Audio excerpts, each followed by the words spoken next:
Welcome back. Because I do quite a bit of cooking with ghee, you'll hear me mention it in many of my cooking videos. I do have a video demonstrating how I make ghee, and I share why I like to use it, along with some examples of how I use it. So you can check that video out if you'd like to know a little more about ghee. In this video, I'm going to do a follow-up on a dispenser I've been trying out, and we'll do a taste test on a jar of ghee that has been in my refrigerator for quite a while now. One of the appealing things about ghee is its long shelf life, which is much longer than butter because the water and milk solids have been removed. If you do a bit of online research on the shelf life of ghee, you'll get a variety of opinions ranging from 3 months to 24 months, depending on how it's stored. Now, I've never had ghee go rancid or spoil, but I understand if it does, it will have an unpleasant odor and sour taste, and it may appear white instead of that beautiful buttery yellow. And I've not been totally satisfied with the way I store my working jar of ghee on the counter. So as I mentioned earlier, I'm experimenting with a squeeze bottle. So, is that jar of ghee still good? And what's the verdict on the squeeze bottle? Okay, so if you remember, I decided to try putting my ghee in the squeeze bottle.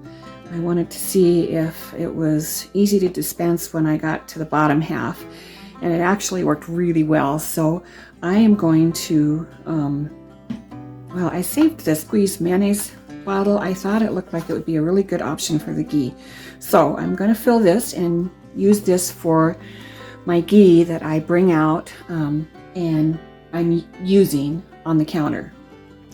So if you make ghee and you're storing it, you need to store it in a glass jar.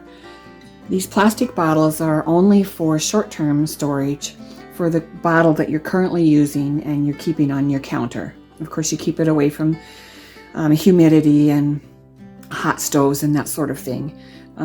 But yes, the plastic would only be for short-term, not for long-term storage, either in the refrigerator or on your shelf. And I'm going to give you an update. This is a jar of ghee that I made back in October of 2022. So this jar of ghee has been in my refrigerator for 14 months. So let's test it and see if it's gone rancid, see what the flavor is. Okay, so it smells good. It smells like butter. There's no rancid, sour smell at all. Let's taste it now. Still wonderful. Okay, so this has been in my refrigerator for 14 months, and we know it's good at least that long.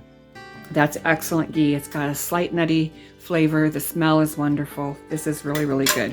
Now, if you recall, I made ghee in November of 2023, and I've got this jar. I'm keeping it on the shelf, not refrigerated, and I'm going to check this in a year. And we'll see how this lasts and see if, we get any rancid flavor or what the condition of this ghee is in a year. So I will pop this ghee in the microwave. I'll take the lid off, put this in the microwave for about a minute, and that will liquefy it and allow me to pour it in this jar. Now, I use a lot of ghee because I'm trying to reduce the amount of vegetable oil that I use in my home. And I'm doing this, of course, for health reasons. And I encourage you to research vegetable oils, and the amount of vegetable oils that we're now consuming on a daily basis has become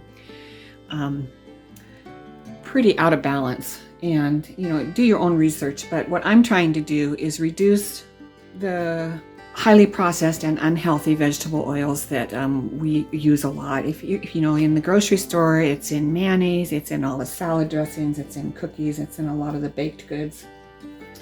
Restaurants use it, so when you're eating out, you're consuming a lot of vegetable oils.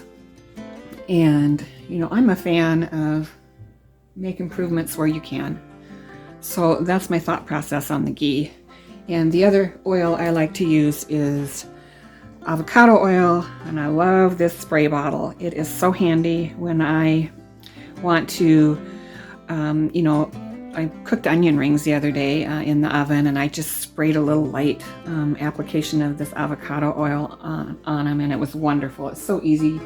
And so having the ghee easy to dispense, having the oil easy to dispense and at my fingertips, I'm more apt to use these items than the vegetable oils and the highly processed shortenings and fats and things like that that I would like to reduce in our diet. So let me get this ghee warmed up a little so we can pour it in this bottle. Okay, so I just popped that in the oven or the microwave for a minute, and you can see it's liquefied it really nicely. Here's our liquid gold. And I'll use this funnel. Try not to make a giant mess.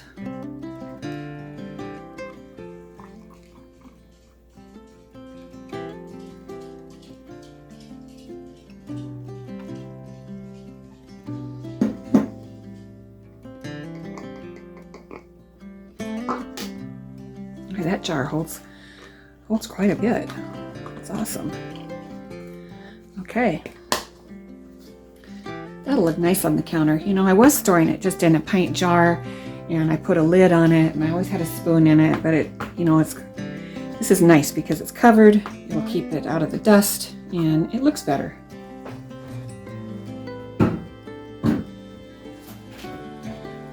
So I do have a little left in this quart jar, and I'm gonna go ahead and add it to the original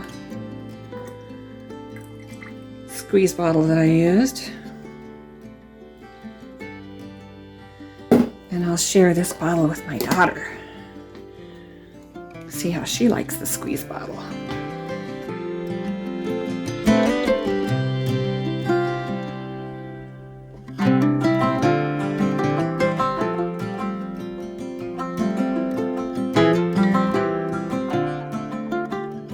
Sometimes tiny changes can make a big difference, and for me, using a squeeze bottle for my ghee falls in that category. It's convenient and easy to dispense. The lid is always on. It eliminates the double dipping, which can introduce food and moisture that will cause mold and spoilage. And I think it looks nicer than a pint jar. Okay, so this is the jar of ghee that we made in November, and I'm going to just put this jar right here on the shelf with my elderberry tinctures and my star anise and fennel tinctures and all of those sorts of things. And we're going to check that bottle or that jar of ghee and see if it is still good in a year from now. You know, while I'm here, maybe I'll give you a little glimpse of my canning cupboard. There's the salts I use to make my garlic herb salt. Well, that's a portion of them anyway. And then this is the shelving unit that my husband made for me to store my canned goods. It stores a lot of jars. Those go 3 deep. And I have 1, 2, 3, 4, 5, 6, 7, 8, 9, 10 shelves. So I get a lot of my home canned goods stored there. And a little bit more storage over here where I store my jams and jellies and my tinctures and my garlic and things like that. Just a little sneak peek of some of my storage.